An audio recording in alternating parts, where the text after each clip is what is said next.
Après maintenant plus de 8-9 ans d'expérience sur les marchés financiers et plus précisément sur le trading Forex, je peux honnêtement dire que le meilleur moyen de se lancer est de passer par une formation et d'avoir un accompagnement tout au long de son apprentissage afin finalement de passer de quelqu'un qui ne connaît rien en trading à quelqu'un qui peut finalement obtenir une certaine rentabilité sur les marchés financiers. Cependant, choisir une bonne formation de trading peut s'avérer être assez compliqué. Premièrement, de par l'énorme conflit d'intérêts qu'il y a en trading. Il faut bien que tu comprennes que quand tu regardes en ligne, énormément d'articles et énormément d'informations sont poussés par des acteurs du marché financier qui ont des intérêts contraires au tien. C'est-à-dire que je te prends l'exemple d'un broker. Un broker va gagner de l'argent sur les volumes de tes positions et la fréquence de tes trades. Donc lui, évidemment, son intérêt, ce n'est pas que tu gagnes de l'argent en trading, il en a un petit peu rien à foutre.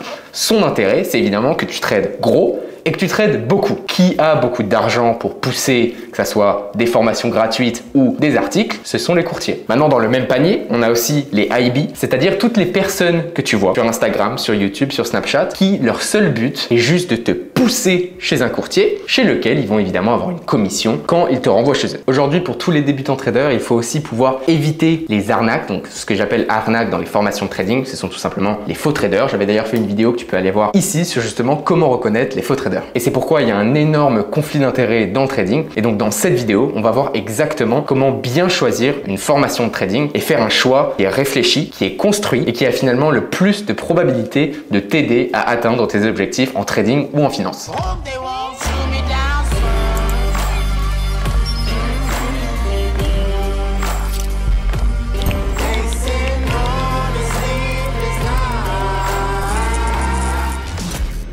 Alors le premier point, c'est qu'avant d'acheter une formation, il faut acheter le formateur. C'est-à-dire que le formateur choisi doit avoir une grande expérience et une expérience vaste en finance sur les marchés financiers ou sur le asset class spécifique qui t'intéresse, que ce soit le forex, que ce soit les cryptos ou peu importe le marché que tu veux trader. En plus de ça, assure-toi que le formateur a un track record et des résultats vérifiés. Il faut bien que tu comprennes qu'avant même de pouvoir enseigner aux autres une discipline, il faut l'avoir en quelque sorte masterisé soi-même. Et c'est pour ça que je dis de chercher un formateur avec une expérience vaste en finance et un track record. Quand je parle d'acheter le formateur avant d'acheter la formation, je parle aussi de la résonance qu'il a avec toi. Tout le monde a une façon de délivrer un message qui est différent. Je pense que tu as pu avoir l'expérience quand tu es en cours. Il peut y avoir la même leçon, mais suivant le prof, suivant sa manière de parler, suivant sa manière de présenter, ses exemples, etc., tu vas plus ou moins comprendre et surtout, ça va être plus ou moins intéressant, d'accord? Donc, une fois que le premier critère du formateur a été vérifié, le deuxième point, c'est est-ce que tu résonnes avec son contenu? Maintenant, le deuxième point super important quand tu recherches une bonne formation de trading, c'est de chercher une formation de trading avec des avis vérifiés. Quand je dis avis vérifiés, c'est pas des screenshots de conversation WhatsApp ou des screenshots de conversation Instagram, d'accord? C'est des vrais avis de vrais élèves qui peuvent vraiment te donner une idée de la satisfaction des élèves. Le troisième conseil pour choisir une bonne formation de trading, c'est d'éviter la gratuité. Donc comme je t'ai expliqué dans l'introduction de cette vidéo, en trading, il y a généralement un très gros conflit d'intérêts. Donc si quelqu'un propose une formation gratuite, 100% gratuite,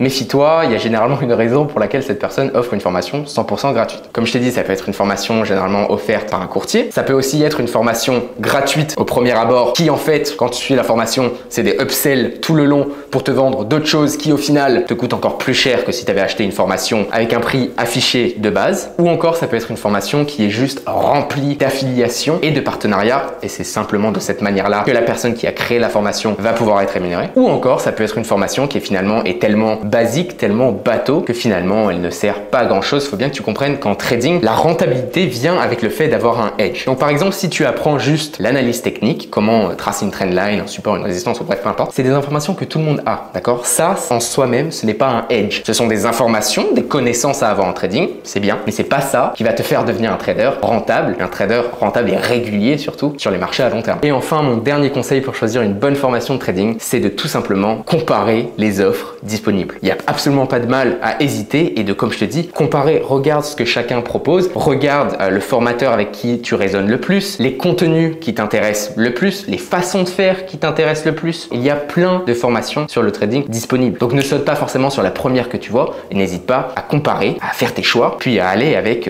ce qui te correspond le mieux. Un exemple concret, ce serait que moi-même, je propose une formation de trading sur le marché du Forex, mais si en faisant toutes tes comparaisons, tu vois que finalement, il y a peut-être un autre trader ou une autre académie, enfin bref, peu importe ce que tu trouves, une formation qui est plus adaptée, que ça soit à ton niveau, plus adaptée à ta façon de faire, tu as une certaine meilleure connexion avec le formateur aussi, va dans l'autre formation, d'accord? Au bout du compte, le but d'une formation, c'est que tu aies des résultats. Donc, mets le plus de chance de ton côté. Donc, ça conclut un petit peu mes conseils pour choisir une bonne formation de trading. Mais quelque chose que j'aimerais noter avant tout, c'est qu'il faut vraiment que tu te poses la question si le trading est vraiment un domaine qui t'intéresse, d'accord? Parce que le trading, sur ça, il n'y a rien de pire. Ce que je veux dire par là, c'est que si tu te lances dans le trading en n'ayant finalement aucun vrai intérêt, juste tu as vu quelqu'un sur Instagram qui roulait en Ferrari ou je sais pas trop quoi, et du coup tu te dis que tu veux te mettre au trading, ce qui va arriver, c'est que tu vas absolument pas être motivé. Ok, même si tu prends une formation et que tu la suis pas particulièrement, et plus qu'en fait tu n'y mets pas vraiment du tien, mais que tu vas quand même trader ton argent, ce qui va se passer, c'est que tu vas perdre ton temps à essayer de trader et ton argent sur les marchés. Parce qu'il faut bien comprendre que le trading, c'est un monde compétitif, d'accord, où tu vas être contre moi, qui suis trader,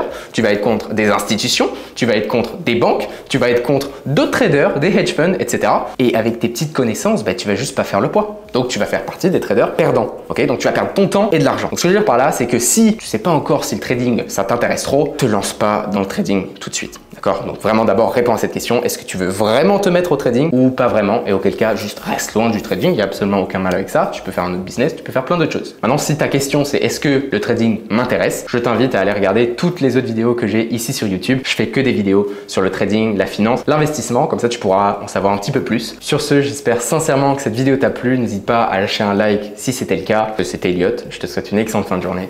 Ciao, ciao. You're stacking up losses, I'm handing them out, yeah, I had to go delegate. It feel like I'm floating, I'm lost in the moment, I swear I could levitate. They never believed that I would really fly, I had to go demonstrate. I had to set them straight. They hate when you elevate, elevate, elevate. They hate when you elevate, elevate, elevate. Yeah, they hate when you elevate, elevate, elevate.